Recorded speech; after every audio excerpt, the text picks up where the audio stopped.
Assalamualaikum warahmatullahi wabarakatuh. Apa kabar kalian semuanya? Semoga sehat selalu. Pada video kali ini, kita akan membahas tentang modul 3, yaitu program function untuk struktur berurutan dan percabangan. Oke, yang pertama yaitu struktur berurutan.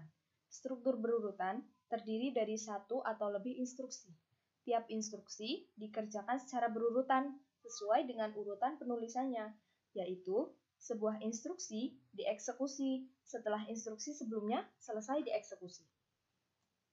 Penerapan struktur berurutan dalam R adalah dengan perintah majemuk, yaitu urutan perintah yang terletak di antara tanda kurung kurawal. Ini merupakan gambaran umum dari sintaks program function struktur berurutan. Nama fungsi merupakan objek, function ini merupakan sintaks dari pembuatan fungsi. Argumen kita isikan setelah function selesai. Yang kedua, struktur percabangan. Struktur ini memiliki peranan penting dalam teknik pemrograman terstruktur, yaitu penting untuk pengambilan keputusan. Pada struktur percabangan ini, suatu pernyataan dieksekusi hanya jika suatu kondisi terpenuhi atau tidak terpenuhi. Perintah yang biasanya digunakan pada struktur ini yaitu if else, switch. If adalah pernyataan yang umum digunakan pada percabangan. Sintaksnya seperti berikut. Nama fungsi sama dengan function, dalam kurung argumen dari fungsi. Buka kurung kurawal, if, dalam kurung kondisi. Buka kurung kurawal, lalu diisi dengan program fungsi dan keterangannya, tutup kurung kurawal, lalu tutup lagi kurung kurawal untuk mengakhiri sintaks. Dengan perintah if ini, jika kondisi benar atau terpenuhi, maka fungsi program dijalankan. Jika kondisi salah atau tidak terpenuhi, fungsi program tidak dijalankan. Program hanya dijalankan pada satu kondisi. Contoh sederhananya, if dalam kurung 5 lebih besar dari 4, print 5 lebih besar dari 4. Untuk lebih jelasnya, mari kita cobakan ke R. If 5 lebih besar dari 4, buka kurung kurawal, print, petik 5 lebih besar dari 4. Ctrl R. Output yang keluar adalah sesuai dengan perintah printnya 5 lebih besar dari 4, karena kondisinya adalah benar. Kemudian jika kita cobakan if dalam kurung 3 lebih besar dari 4. Tentu saja kondisi ini adalah kondisi yang salah. Kemudian kita tuliskan sintaks yang sama, print 5 lebih besar dari 4. Ctrl R, maka tidak ada output yang dihasilkan. Kemudian perintah if else digunakan untuk menguji dua atau lebih kondisi. Bila kondisi yang diuji benar atau terpenuhi, maka program akan berjalan. Jika yang diuji salah atau tidak terpenuhi, maka yang akan dijalankan adalah program yang lainnya atau else. Sintaksnya seperti berikut. Nama fungsi sama dengan function, dalam kurung argumen dari fungsi, buka kurung kurawal, if kondisi, buka kurung kurawal, kemudian isi dari program fungsi dan keterangannya. Tutup kurung kurawal, lalu tuliskan perintah else, buka kurung kurawal, isi dari program fungsi dan keterangannya, tutup kurung kurawal, lalu tutup lagi kurung kurawal.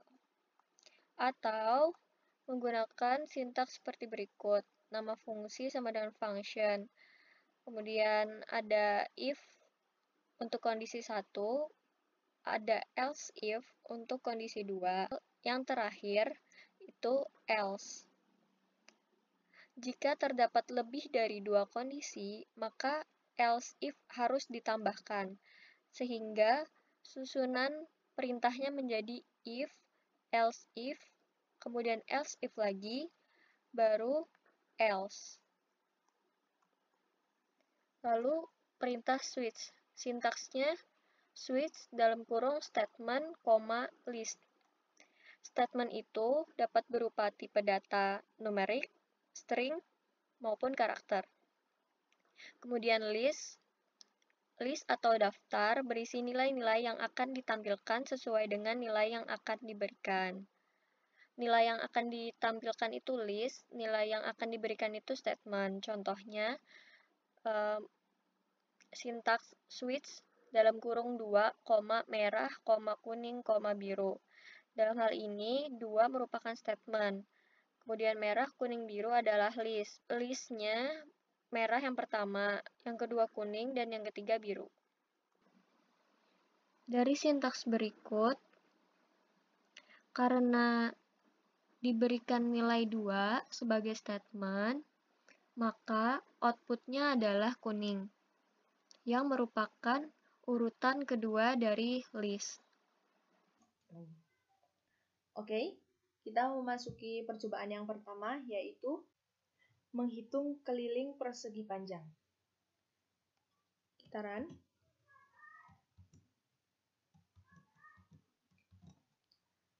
Keliling persegi panjang merupakan objeknya. Function itu sintaksnya panjang, lebar adalah argumen.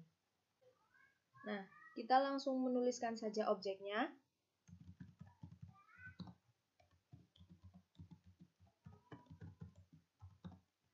Disertai dengan argumennya, yaitu panjang dan lebar. Misal kita ingin panjangnya adalah 10, lebarnya 5. Lalu kita klik enter. Outputnya adalah keliling dari persegi panjang tersebut adalah 30. 30 itu dari mana? 2 kali panjang tambah lebar. Kalau misal kita hitung manual, hasilnya adalah 30. 2 dikali 10 ditambah 5, 15. 2 dikali 15 sama dengan 30. Percobaan yang kedua adalah menghitung klasifikasi dari suatu nilai.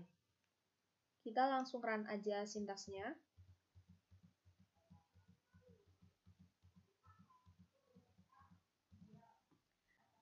Hitung nilai merupakan objek. Function merupakan sintaksnya. Nilai itu adalah argumen. Ini adalah isi dari fungsinya ya, perintah-perintah fungsi. Kita coba aja langsung dengan menuliskan objeknya.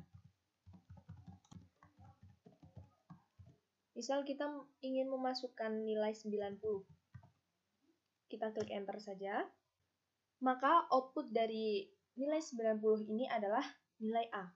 Mengapa? Karena nilai 90 ini memenuhi syarat dari nilai lebih dari sama dengan 80. Kalau nilai lebih dari sama dengan 80, maka yang akan dimunculkan sebagai outputnya adalah A. Kita mencoba nilai yang lain, kita tulis objeknya. Misal kita ingin memasukkan nilai 67. Kita klik enter. Hasilnya adalah C. Kenapa? Balik lagi seperti tadi. 67 itu memenuhi syarat dari nilai C-nya. Nilai C akan muncul apabila nilai itu lebih dari sama dengan 60. Kemudian untuk percobaan 3,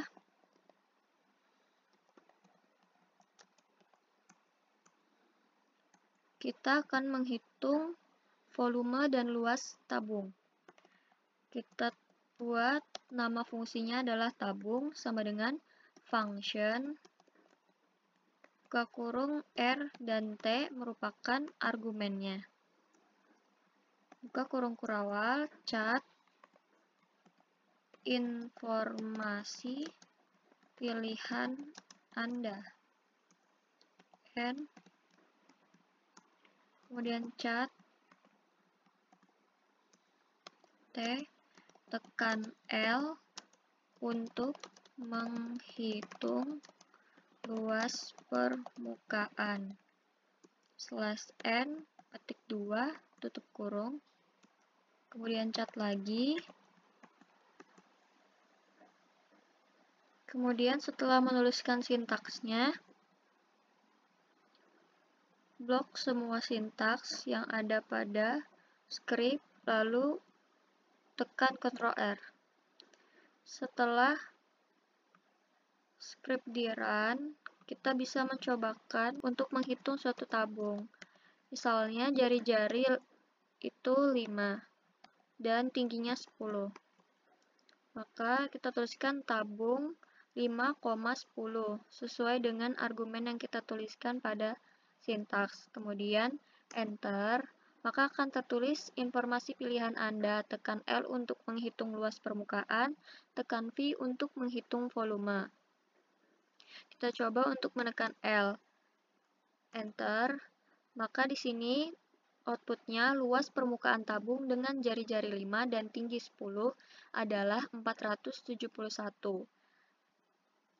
Kemudian kita dapat mencobanya lagi dengan jari-jari dan tinggi yang sama. Enter, V, enter. Volume tabung dengan jari-jari 5 dan tinggi 10 adalah 785. Untuk volume juga sudah tertulis di dalam sintaks. Sekian untuk modul 3. Terima kasih dan semoga dapat dipahami. Wassalamualaikum warahmatullahi wabarakatuh.